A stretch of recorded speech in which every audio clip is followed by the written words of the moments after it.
Hey, I got silver. ចា៎អ្នកគ្រូសូមសំណូមពរឲ្យបងប្អូនដែលចែកសិភៅសូមមេត្តាយកទៅសងបណ្ណាល័យវិញនៅមុនពេលពិធីការតូចនេះលើកឡើងថាបងប្អូនដែលពាក់ព័ន្ធជាមួយនឹងការប្រកួតអំណាចបងប្អូនអាចយកមកសងនៅក្នុងត្រូវបណ្ដាប្រកួតស្រុកចាញ់អូ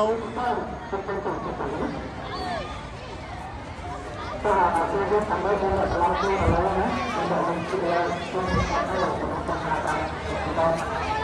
ហើយណាដល់ដល់ដល់ដល់